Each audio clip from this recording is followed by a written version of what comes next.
Hey everybody, how you doing today? I think I might have messed up here as far as setting up this this live stream. I'm just going to check a few things out here, but it looks like I set it up and I thought that I could go live with it all set up, and then as it turned out, it wouldn't let me. So yeah. So now I am live, but I am live on a different stream. I don't know what exactly went wrong here, but I'm just going to try and set something up as far as the chat goes, and then we'll be on our way. So hopefully there are people tuning in.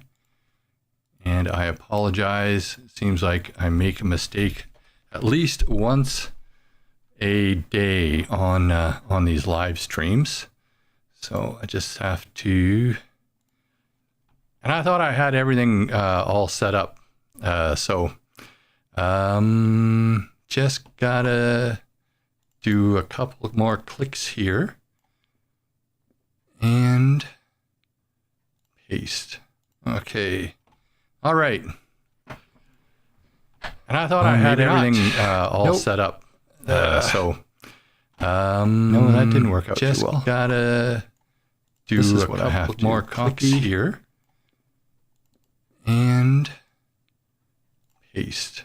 Okay, paste. All right. Okay. All right. So, hello everyone.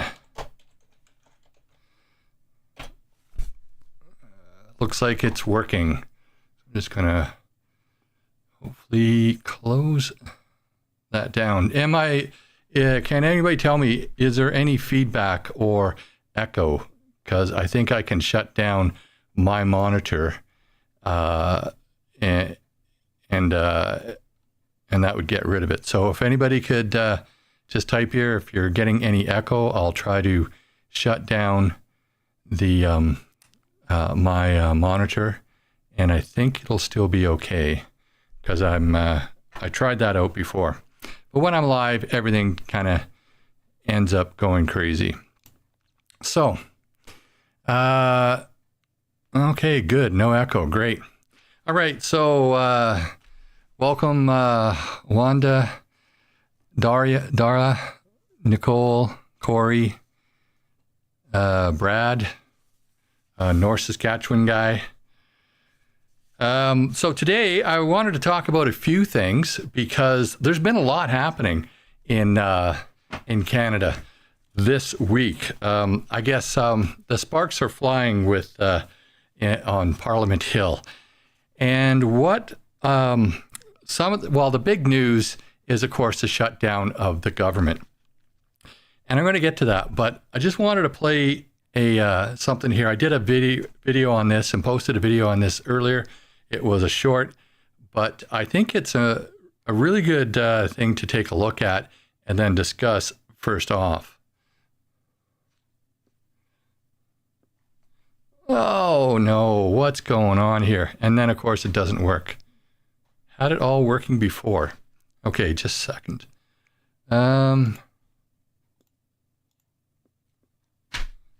Wow.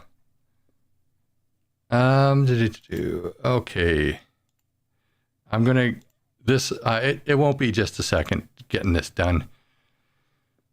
Oh. Okay.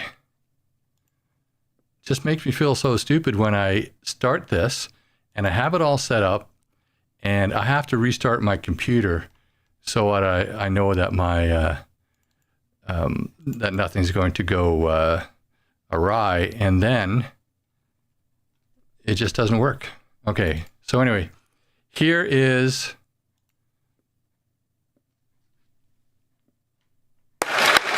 Jagmeet Singh. And this is what I wanted to play for you.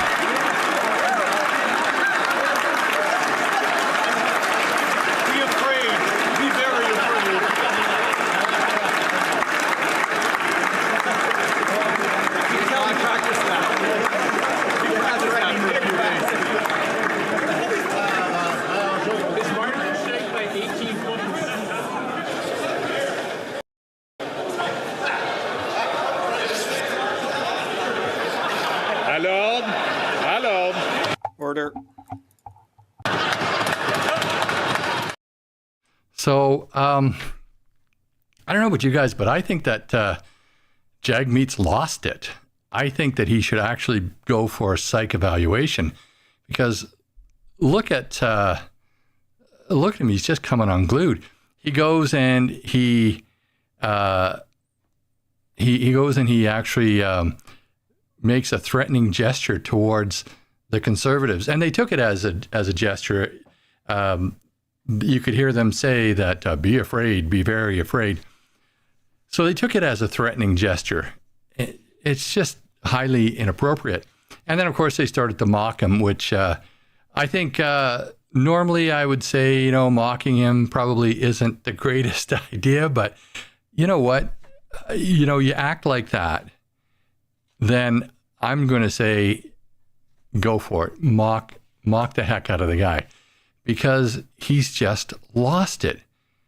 He's, we had last week, or was it the week before? I'm starting to lose track here of all the times that he's, just been a complete goofball, knucklehead, as Tim Waltz would say. He confronts that guy in front of the West Bloc. A lot of people say, well, that guy deserved it. I've heard that that might not have even been the right guy. I don't know. I can't say. But he's a member of Parliament. He should have a little bit more decorum outside of the House and inside the House, because it was either that same day or it was the day before or the day after. I think it was that same day that he came unglued on the Conservatives and started making other threatening gestures that were not caught on camera. So if you're going to be like that, then of course you're going to get mocked and laughed at. Even Mark Holland on the Liberal side kind of mocked him for doing that. And then at the end of question period, before they called the vote, when a couple of people came in, they joked around and started imitating what Jagmeet had done. So I absolutely think that he's off his rocker. And I don't know if he's actually dangerous or not. Now here's the thing. He's from Scarborough, Ontario. So I don't know if he's actually ever been to India, but I've heard, and this is just what I've heard, I have no proof of this. I've heard that if he goes to India, there's a warrant for his arrest because of his association to the Free Palestine movement there, whatever that is. Again, I don't know if that's true. That's just something I've heard. And that movement is considered a terrorist organization in India. So with his latest behavior and his aggressiveness and these threatening gestures, it makes one wonder just how stable this guy is. So, wanted to start off with that. Now, the big news, of course, the big news, of course, is that the Speaker finally ruled that the government has to debate the issue of presenting documents from the SDTC scandal to the RCMP. And if you haven't, there's about a 2 or 3 hour committee meeting you can watch. It's about 2 weeks old now, and it's witness one goes before the committee and testifies. They didn't want to identify him, which I thought was kind of crazy, because then they put his face on camera and they didn't disguise his voice. But whatever. I mean, if you're going to, conceal somebody's identity, actually conceal it. But so this guy that they only identified as witness one was the actual whistleblower for that whole scandal. And what has happened now is he actually named Champagne in his testimony as knowing and being complicit in that scandal. So that's huge. That's really huge. How Champagne is still sitting in Parliament as a result of this, I don't really know. This is just crazy. So, thank you, Brad. Yeah, who can keep up with all the scandals? This scandal looks like it's even bigger than the Jean Chrétien scandal, the sponsorship scandal of so many years ago. So that's crazy. That was huge. And now this scandal is probably bigger than that. So we all know that the four opposition parties, so the Conservatives, the Bloc, the NDP, and the Green, and all of the independents voted for those records to be produced to the parliamentary law clerk, who would then pass them on to the RCMP. Now, the RCMP, apparently all they're getting is redacted documents and not even all of the documents. So now the order is, no, they have to be unredacted. Now, the Speaker hasn't ruled that they actually have to produce the documents. What the Speaker has done is he's ruled that this has to go before a parliamentary committee on procedure and debated there. So as of yesterday, I thought that he had actually ruled that the documents have to be produced, but that's not really the case. They have to go to parliamentary procedure. And of course, ever since then, these Liberals who, in my opinion, are lying through their teeth, are using the excuse that it violates the Charter of Rights. And I'm going to play here, because I'm pretty sure this one works, but we'll see. I'm going to play here a video of an exchange between a Liberal and Larry Brock. Yes, Mr. Speaker, the ask is very simple coming from the Conservative Party. It is get the documents over to the RCMP. And the member's background, professional background, I would have thought would have raised some flags in terms of concerns about the Charter of Rights. Would raise some concerns when you have the RCMP and the auditor saying or indicating that they are not comfortable, extremely not comfortable with the tactic that's being used. What the member doesn't make reference to is the internal audit that was done, the audit by the Auditor General, by the questioning that was put forward in standing committees, but rather in its preoccupation of hunger for power is prepared to do whatever it takes, even if it's overriding a charter. Is he not concerned at all about the behavior of the Conservative Party with that respect to that? The Honourable Member for Brantford-Brant. Mr. Speaker, the hunger that I proudly represent as part of this Conservative Party, the next governing party of this nation, is the hunger for transparency and accountability, a term that is completely lost on that member, completely lost with this Prime Minister and his front bench, because we've gone down this road time after time after time. There's some misconception that somehow assisting a law enforcement with investigating criminality surrounding this scandal is somehow a breach of charter rights. That is hogwash. The police all the time seek resources to receive information. Parliament, the supreme authority when it comes to releasing documents, has that power. We are simply assisting the RCMP to do their job. We're not directing them to do their job, as some might argue to the contrary. We are merely assisting them. So, as you can see, Larry's the man. I mean, he knows his stuff, and he's been around the courtroom for decades. He was a Crown prosecutor. Now, how much he knows about constitutional law, that could be questionable. I don't know. But he does know about the Charter because he would have had to deal with the Charter in his capacity as a Crown prosecutor. He had to know what the Charter said and how it applied to people. Now, here's the thing. The Charter protects Canadians from the government. Okay, and I wanted to get into what rights were, and I want to talk about that a little later.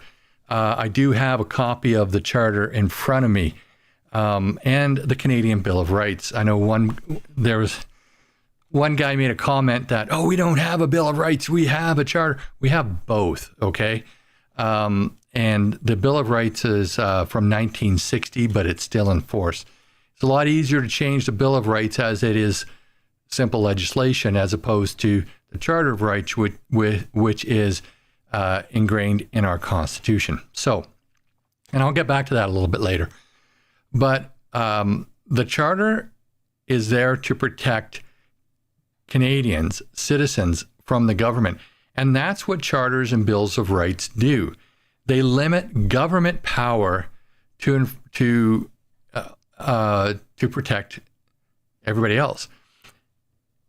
Now, if it was a legal entity like a business, then yes, the Charter does apply because you're asking for their records, okay? Why this doesn't apply, in my opinion, and I'm not a lawyer, in my opinion, why this does not apply is the government is in control of those documents. These are government documents, which means that they should be technically open for view with an ATIP. If you do an ATIP, at least in theory, and you should be able to get them. Now, they're probably going to say that there's some sort of privacy issue and not give them to you, but it's not a privacy issue other than they don't want to get in trouble. So these are government documents, and the government is asking them to be turned over to the RCMP. There is no charter issue here, in my opinion, because if I go to the RCMP and I take my taxes and I say, you know what, I think that I did something wrong with my taxes, here's my taxes, and, charge me if I did something wrong, which would be stupid. Nobody would do that. But if I voluntarily give up information, and it can be used against me. Now, the RCMP would say, oh, before you give it to us, you're not obliged to. And if you do, it's going to be used against you. And same with the corporation. But if documents are legally in the possession of somebody, they can be handed over to the RCMP if that person wishes to do so. So this argument that it's a breach of your charter rights, that's BS. No way is that a breach of charter rights. They just know that if they turn over those documents, they're in trouble. I'm surprised they haven't destroyed them. To be honest with you, I am surprised they haven't gone back, taken the shredders and, destroyed the hard drives. I'm actually surprised that this corrupt government hasn't done that. But who knows? Maybe they will produce these documents, and maybe we'll get to the bottom of it. I'm not gonna hold my breath. But the fact that they say that it's a charter right, I don't believe that. I'm not a lawyer, but I've been around the law a long time in my capacity as a police officer, and prior to that, in my university days. So I don't think I agree with Brock, because, and if let me put it to you this way. I mean, if anybody knows what they're talking about, it's Brock. It's not like he's new to the law. He's been around the law a long time.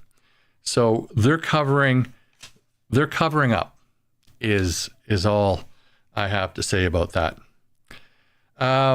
So going on to another thing I want to talk about is, well, let's stay with that for just a little bit longer. What can the government do? Well, and I said this on another video, is they could potentially call an election, which means that Parliament shut down, or they could not call an election but prorogue Parliament, which means that this sitting is shut down. But they have to come back to Parliament for at least one day before they prorogue again. So if they don't want to do anything, don't want to get anything done, then they could shut this down. And the next thing we know is everything's shut down until the next election, which would be in a year. Or they could call an early election. Same thing kind of happens. So the resolute says that there should be a warrant for seizure of the documents. And as I'm saying, I don't think they need one because it's in the possession of the government. And if the government voluntarily turns it over, and I think that they should be actually public documents. I'm thinking that if you purchased an ATIP, you could probably make an argument that you should have access to these documents. But again, I'm not a lawyer. And what they do is we used to execute search warrants for documents, but we now execute a similar judicial order called a production order. And the Parliament issued a production order for those documents as well. But they did it through the House. So they, in my opinion, they've already done what they need to do to get those documents. They've issued a production order in the House. And that's what they're calling it. So, so will this government fall as a result of this? Hard to say, but I think they backed themselves into a corner, and the only way out of it is either to prorogue Parliament or to call an election. And then I think what you'll see is there's going to be a whole bunch of people hightailing it out of Canada. I don't see Justin Trudeau staying in Canada after he loses the next election, because I think that the RCMP will find stuff in those documents to implicate a lot of liberals, and I hope him as well. And I hope the RCMP still hasn't closed the books on the SNC-Lavalin, because at least last spring they hadn't, and they were going to possibly look into moving forward with either a production order or a search warrant of some kind. I don't know. I think, though, that we did hear that the Auditor General and the Commissioner of the RCMP didn't feel comfortable producing these documents, and they cited charter issues. I think that the Commissioner of the RCMP just doesn't want to do it. I think that he doesn't want to be the one to charge or to have to direct somebody to arrest the Prime Minister. That's my opinion there. I don't know if that's right. That's just an opinion. Okay. I think, though, that I really do think that these documents should be available and they can be used. And I think that the RCMP just doesn't want to go there because they don't want to get mixed up in that. But that's my opinion. So, what's going to happen? I think before the end of October, there's going to be either Parliament's probably going to be prorogued or an election called, one of the two. But I think it's more likely that Parliament will be prorogued because Trudeau wants to stay in power, wants to keep on collecting his big check and siphoning all the money off out of these scandals that he can before he leaves the country after he's kicked out of power. But that's just my opinion.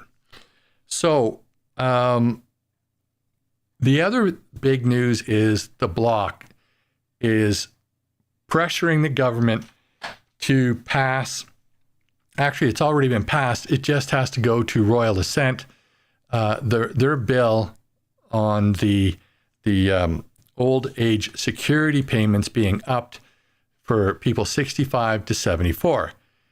And what's really kind of interesting is what the assistant House leader, I think she's an assistant House leader or deputy House leader, said to Vassy yesterday. So let's take a look at that. I just spoke with the government House leader, Minister Gould, and she did not unequivocally say no to the proposition. She maintains that her opposition and the federal cabinet's opposition today to your motion was about setting a precedent, not necessarily opposing the boost to OAS. Is that your understanding as well? Is your sense that the government is still open to that proposition? Well, I won't put words in her mouth. That's what has been mentioned to us, that it was more of a procedural thing rather than saying no on the basics, on the grounds of our demand today.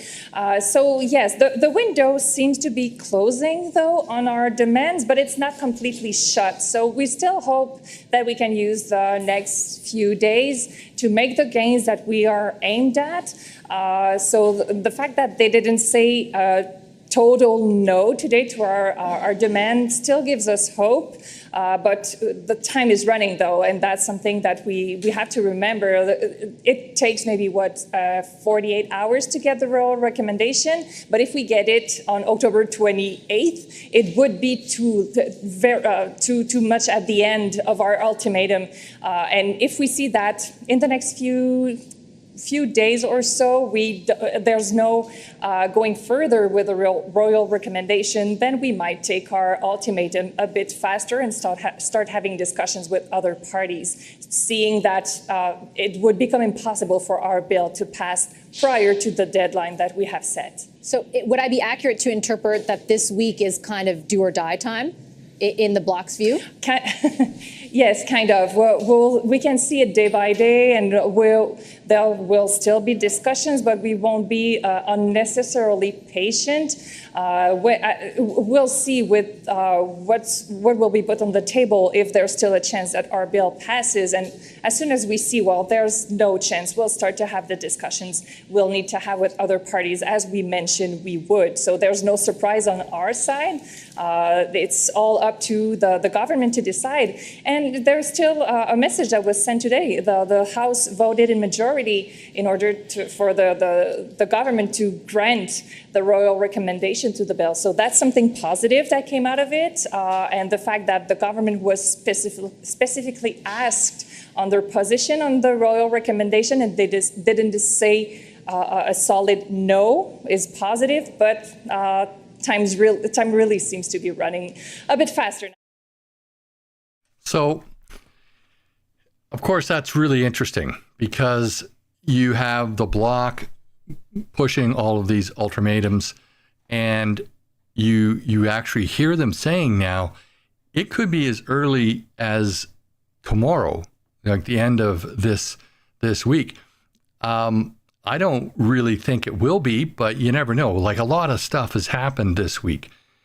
And I think that if there's a danger of that, I actually believe that Trudeau will prorogue Parliament before that happens. Because, the Bloc voting against him and the Conservatives voting against him are one thing. That wouldn't pass. But if the Bloc can convince the NDP to vote with them, then that would pass. You would have the majority, and you'd bring down the government. So it's very interesting that the Bloc is going there and putting the pressure on and almost upping the stakes. And they're moving the timeline up. So they've essentially said that they will move the timeline up at will. So that's putting pressure on the government to actually act. And getting this to royal assent is a 48-hour deal, right? So they can get this done. I'm not sure exactly why it would even take 48 hours. I mean, they just have to have the Governor General, who's really in the pocket of the Prime Minister, to sign it. And that's it.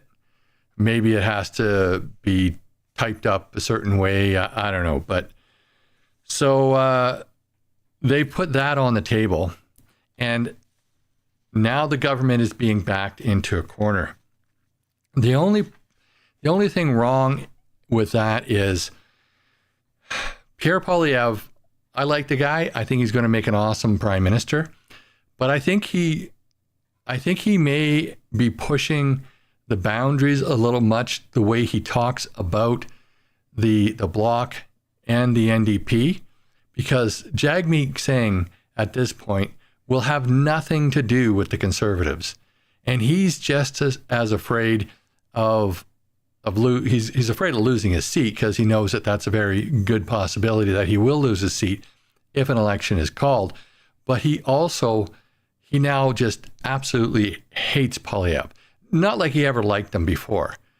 But I think that if the temperature in the House was brought down a few degrees, and the rhetoric and really the nicknames and stuff, that really should be brought down for the benefit of the Conservatives. Because, yeah, it makes for entertaining, question periods, but is it serving us very well if Jagmeet just absolutely hates Pierre and no matter what will always vote with Justin Trudeau because of that? That's a problem. That's a bit of a problem. So I think there's some bridges that need to be mended between them. I don't think it will happen because, Pierre's, he's gone too far down that road. But that's kind of just my opinion on that. I think that it would pay off in the long run if things were a little bit, things cooled off a little bit in Parliament. That's just my opinion. I don't know. So, I didn't think YouTube could block live posts. Are they blocking live posts? I don't know. Yeah, so the other thing I wanted to talk about is in relation to a video I put up on Danielle Smith's Bill of Rights. And there's been a lot of talk about whether or not her Bill of Rights actually matters. And I think it does. Now, a lot of people point out that, well, the criminal code is federal and the police are the RCMP are federal, and that's true. But you, just like, I can't remember his name, but John, the guy here in BC, the Conservative here in BC, just like, and I did a video on this the other day as well, just like he said he wouldn't dedicate any provincial resources to it, Danielle Smith can do the same. So if they put out this law that they will not support that, and it's in contrary to like the federal law, whether it's the Firearms Act or the Criminal Code, and then they want the RCMP to go in and seize these firearms. The thing is, they're going to have to bring either a lot of members in from out of province, or it's going to be a really, really slow go. But they're trying to set this up where they want people to turn them in voluntarily. I I don't think that's going to happen. And I wouldn't suggest that you do. I mean, really, unless they mail you a authorization to transport, you can't actually take those out of your house to turn them in. I mean, think about that, because you need that authorization to transport. So I really think that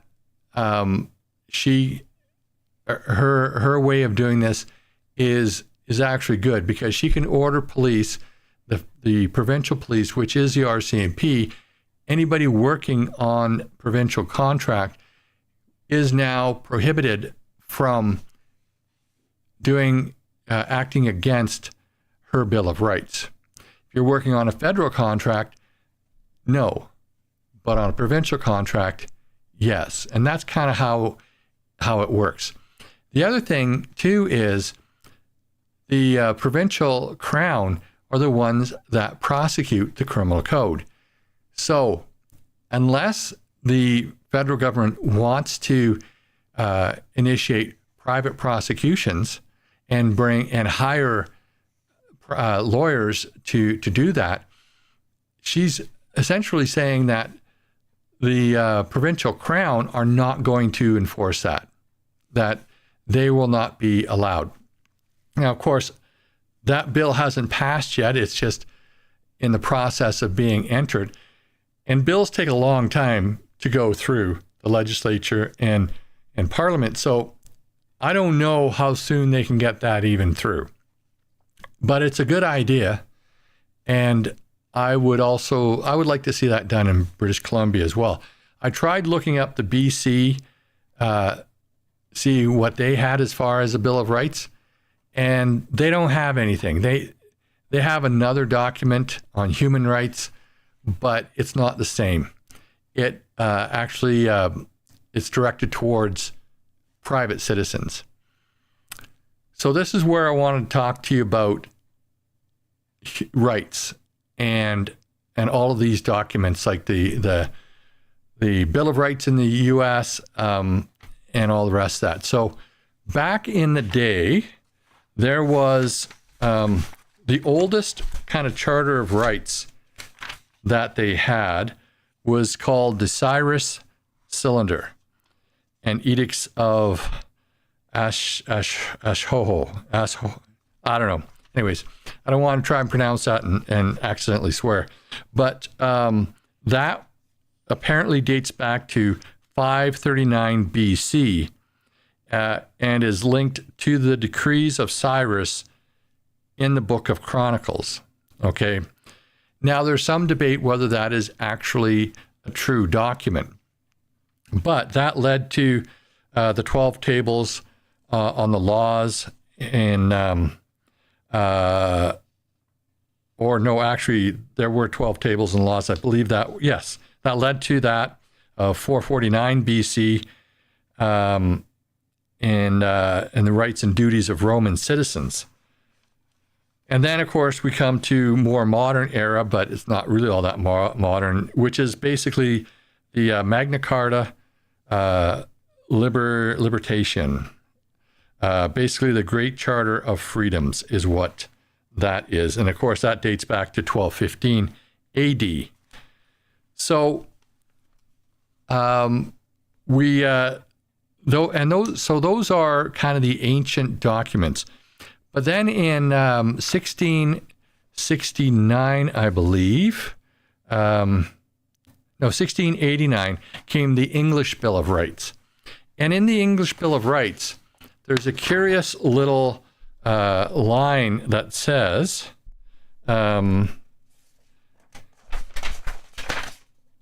basically, that if you're a Protestant, you can keep arms.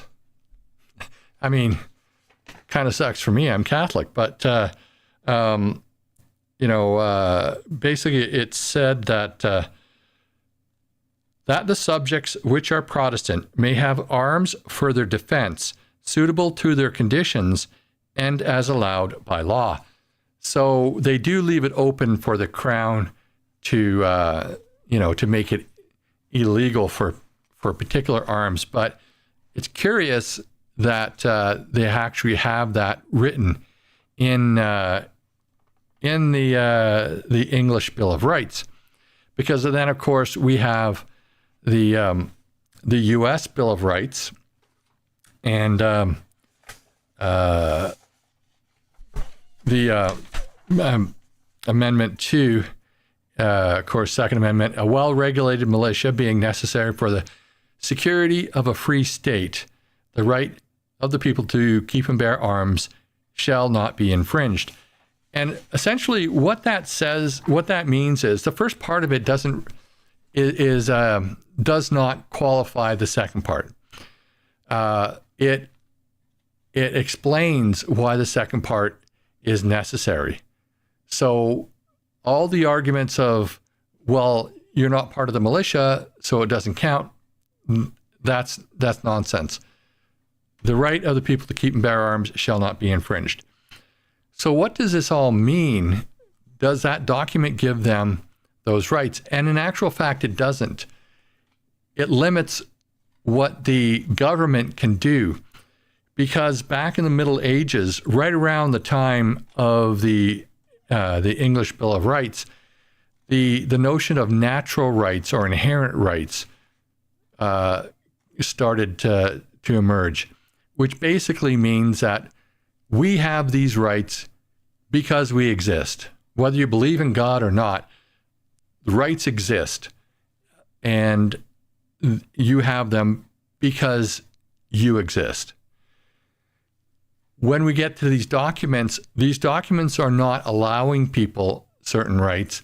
They're limiting the government. So you have to look at it in that light. And I know a lot of people don't. A lot of people look at it as if these documents empower the people. But it's not really the case, because you already have those rights. Being a living, breathing, sentient being, you have these rights. It's just that the documents prevent those rights from being taken from you. When we get to the Charter of Rights and the Bill of Rights in Canada, we don't have it's not listed in there the right to keep and bear arms. It does list, though, that you have the right to security of the person.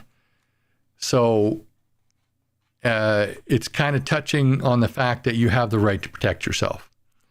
And it does touch on the right to be free from unlawful search and seizure. And it essentially says that laws have to be reasonable and just. So when you take those things into consideration, I don't think that those were the arguments that were brought that were brought before the court in the arguments against the seizure of the firearms in Canada, but maybe they should have been, because if you look at the studies, the actual studies, they don't support what the Liberals are trying to say, that getting rid of, that disarming lawful law-abiding citizens would help. In fact, it shows the exact opposite. So that, I've got all the, I've read these, and I've been around the law for quite a while. I'm not a lawyer. All I can do is read the written law and some of the case law, and use a little bit of logic to try and sort things out. But to say that Danielle Smith can't do this is actually incorrect. Now, can she prevent the government from coming in, the federal government from coming in and seizing your property? No. But she can prevent provincial assets from being used in that manner, and she can prevent the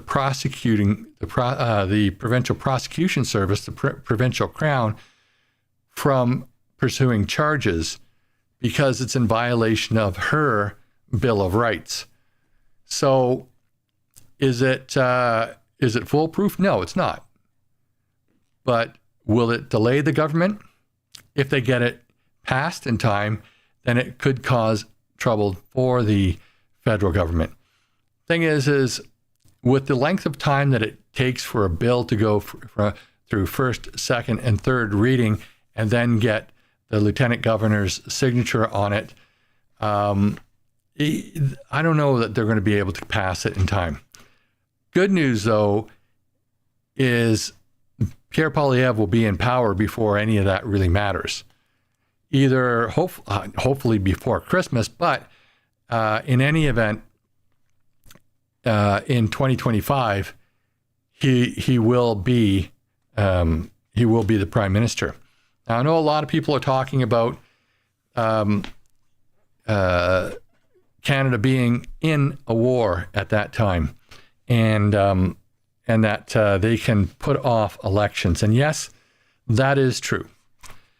But they need 2/3 of the parliament to sign off on that. I haven't done the math, but I'm not sure they have the numbers for 2/3 of the parliament. Even if the Bloc and the NDP both gang up against the Conservatives, I'd have to work it out and see. But I don't actually think that they would have 2/3, and I don't think the Bloc would go for it. The NDP might, if they enter, especially if they enter into another coalition, but I don't think the Bloc would support that.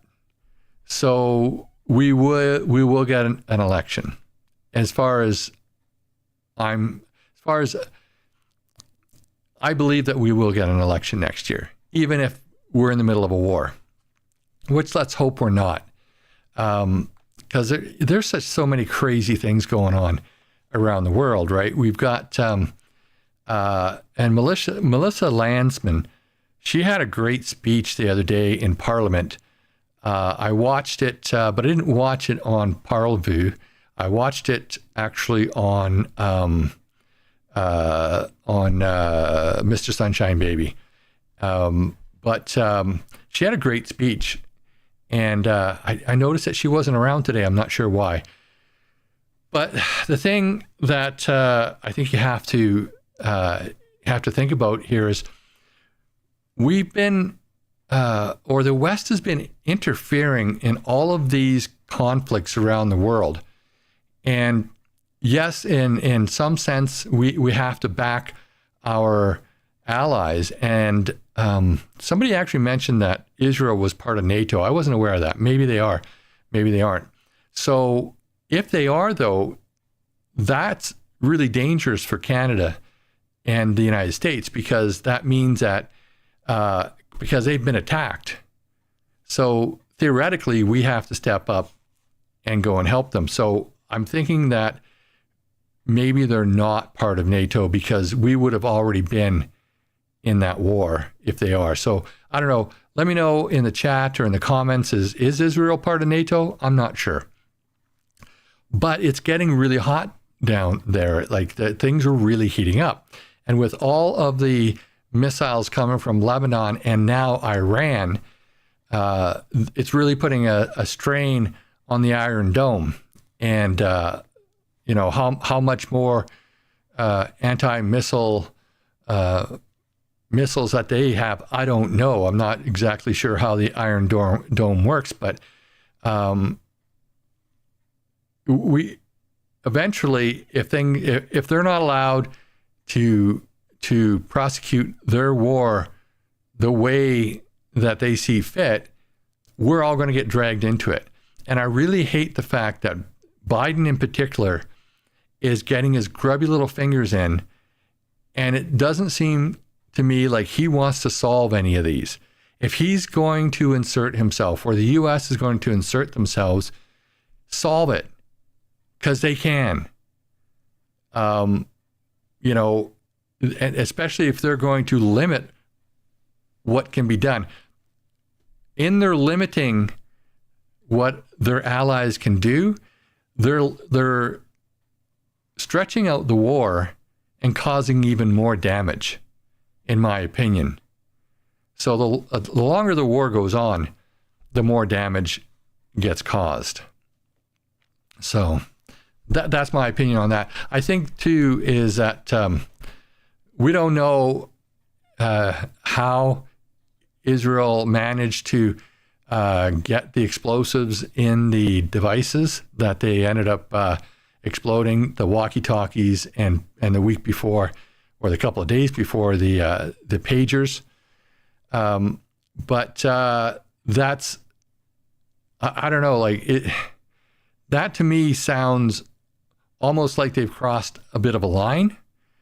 I don't have any problem with them doing it in the sense that if they could only limit it to Hamas and their leadership, but other people were injured, and the way they did it, it's almost, I don't know, it's almost crossing a line.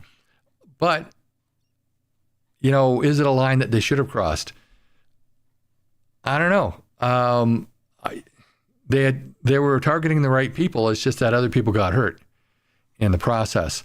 So I don't know. It's but I think that when we interfere, and when Biden in particular interferes, then more bad things happen.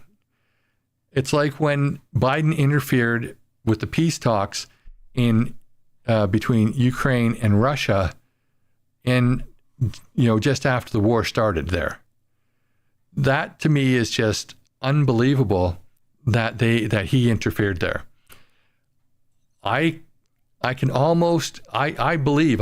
firmly believe that if Trump is elected, that war will be over. And I actually did a poll on this the other day, or a few months back, and most people believe that it will be over within a few months. They're going to drag us into something, and if we, I don't know where it's going to go, but it's heating up so bad. We've got so many incompetent people in charge right now that it's just unbelievable. We need people like Pierre Poilievre and Melissa Lantsman, and in the States, people like Donald Trump and Tulsi Gabbard. She would make an excellent Secretary of State, in my opinion. We need people like them who have common sense and who will resolve these issues. And I also like J.D. Vance. I didn't know anything about him until after he was picked, but he's really impressed me with the way he presents himself, and I think he's a level head too. He's very level headed, so I think that that Trump made a good choice. And then you compare that to what we have here. Melanie Joly, what does she bring to the table? Yeah, I don't know. Like she doesn't seem to be all that competent at her job. I know she's a lawyer, and maybe she was a good lawyer, but she's had some scandals too. Her husband was a recipient of a government future entrepreneur loan. What that even means is ridiculous. I did a video on that as well, or maybe it was part of one of my live streams. So she's not, her hands aren't clean either. And when you see the picture of her and another minister actually taking a picture with a known terrorist, holding his hand and whatnot, a person who wants to eliminate Jews, you really kind of wonder what kind of, where was her head? And if she didn't know, being the foreign minister, and I don't know if she was the foreign minister at that point, but being in cabinet, if she didn't know who she was visiting with and taking a picture with, that's a problem. Just like they, inviting, and I think it was the PMO's office. I don't think it was the Speaker of the House who invited that Nazi into the House. I think it was Justin, but he made the Speaker, take the fall for that. in my opinion. No proof, in my opinion. But you got to wonder, all of these things happening, these people are incompetent. You got to know who you're dealing with. And if you don't know who you're dealing with, don't deal with them. It's as simple as that. When you're a government, when you're that high up in the government. So that's my, I'm just going to go through the comments now and see if there's anything I kind of missed. There's been a lot of comments. It's been a really good exchange today. So Pierre Poilievre has gone direct to the RCMP. I heard that too, but I don't know what that means because he does not yet have the documents. But maybe he's requesting that they dig deep into this investigation. I don't know. So that's yet to be seen. So. Yeah, redaction is the new transparency. From a government, for a government that said that they're going to run on being the most transparent government ever, well, no, they didn't manage that.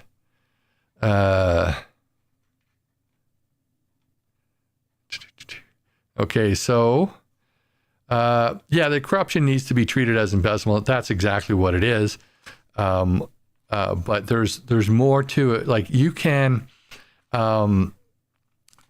actually charge them with breach of trust on the part of the government, as well, in addition to any actual theft or fraud, which I hope they do. So, and Terry mentioned that the charter didn't protect people during the convoy, and that's very true. So they're bringing up the charter now to try and protect themselves. And as I spoke earlier, I don't think that it really applies. Why is that the MPs get to vote on the issues and also vote themselves back into power? That's really kind of true there. Like it's very twisted the way, it's at certain levels. They vote themselves in pay increases, and then they get to judge whether or not something is criminal without it just automatically going to the go to the police. I'd like to know the criminal code that fits, the criminal code charge that fits. Tracy says this. Without seeing the documents, I can just guess. And my guess is that you've got a breach of trust. You've also got fraud, embezzlement, that kind of thing. But without seeing the documents, it's really difficult to say.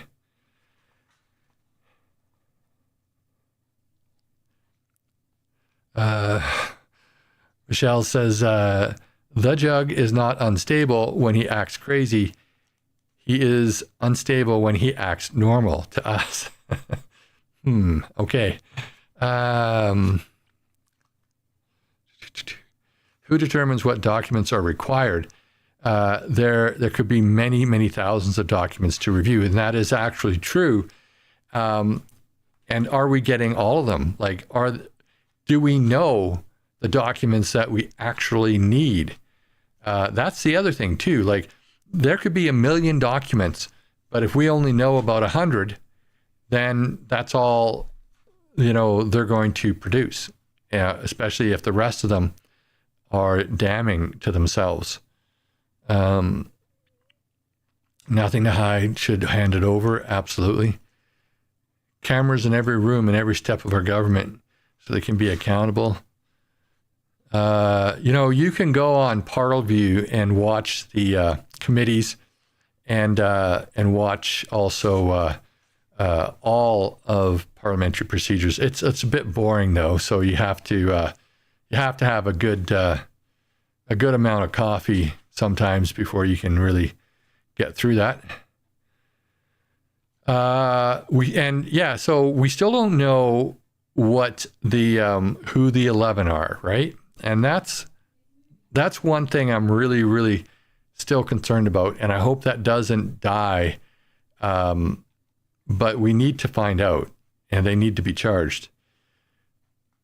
Should be both a probe and an election, and I think that Lynn B is saying that, and that's absolutely true. And I think that if Pierre gets in, we have to keep putting pressure on him to make sure he holds this government, which will be the former government, to account, and the people.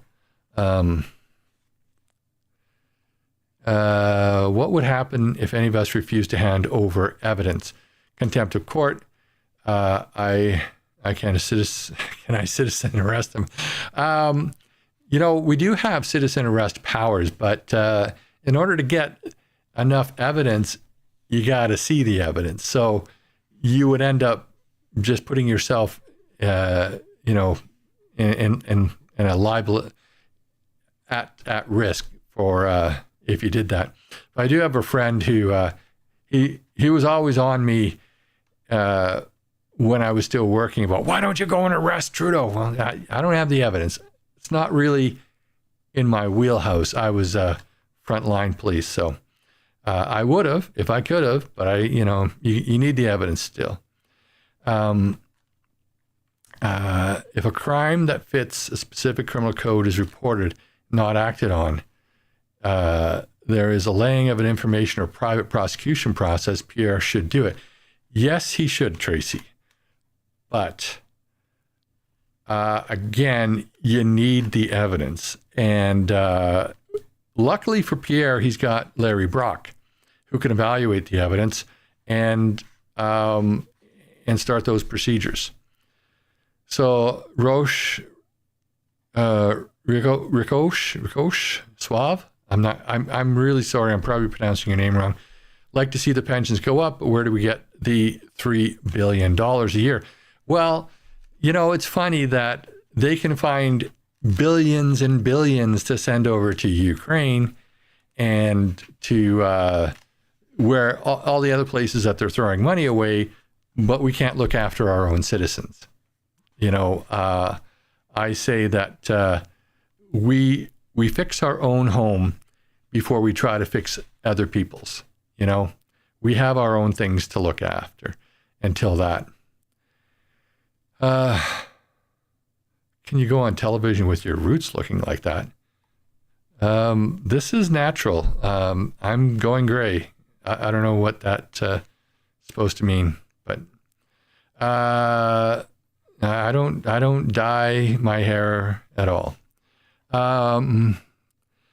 So Willem says that he bets that they will prolong or prorogue Parliament. I think so. There's a really good chance in that.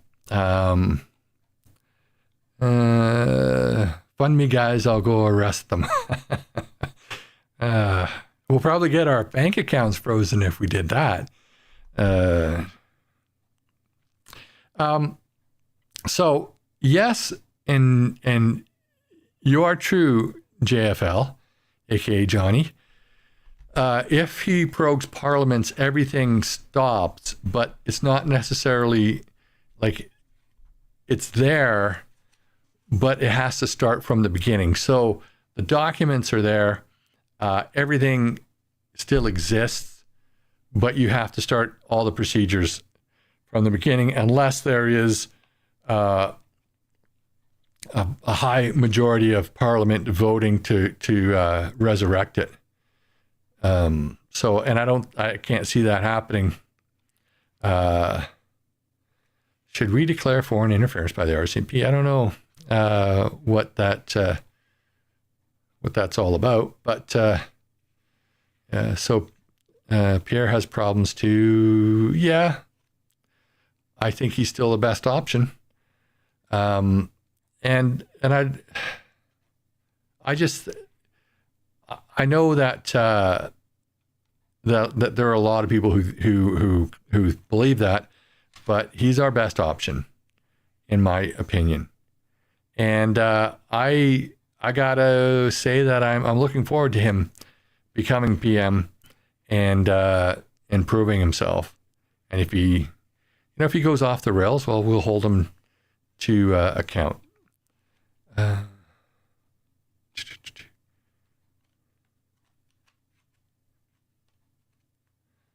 Criticizing politics doesn't mean I don't support him or that I won't vote for him. He just needs to do more than what he has promised so far. He's a work in process. I assume you're talking about Pierre. Yeah,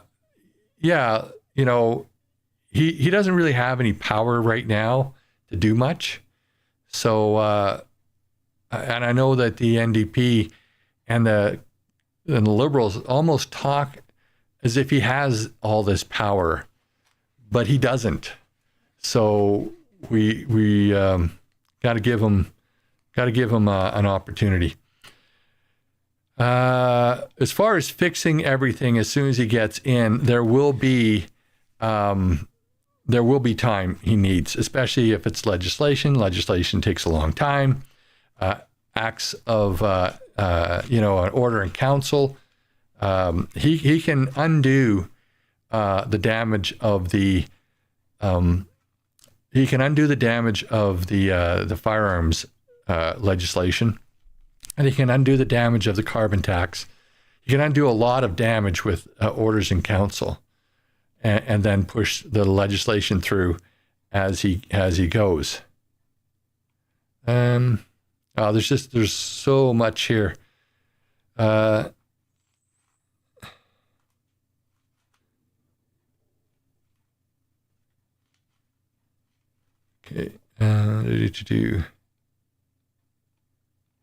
All right. Well, I think we've covered, or I've read everything. Okay. Katie here says, my man was detained, charged, and convicted of assault for defending himself against a schizophrenic individual who had been attacking a young woman in front of her infant daughter in Cambridge, Ontario. There's a lot of really bad law that happens in regards to that. So I hope that, I hope that he gets some satisfaction out of that, because it does happen, unfortunately. Yeah, JT would be the first prime minister to call emergency order twice. Well, he called it once and he was the first there. So, yeah, I don't trust JT at all. And he has proven that he does not have the intelligence or the wherewithal to do the job. So I think that just about covers everything I wanted to talk about tonight. I want to thank everybody for joining in and also for helping me get over 10,000 subscribers. It looks like I'm actually just broke 11,000 tonight. So thank you very much for that. And I'm going to obviously keep this up. And once I get the house finished, I'll even have more content going up. So thank you everyone for joining in and getting involved in the conversation. And we will see you next week. And before, if you tune into my videos.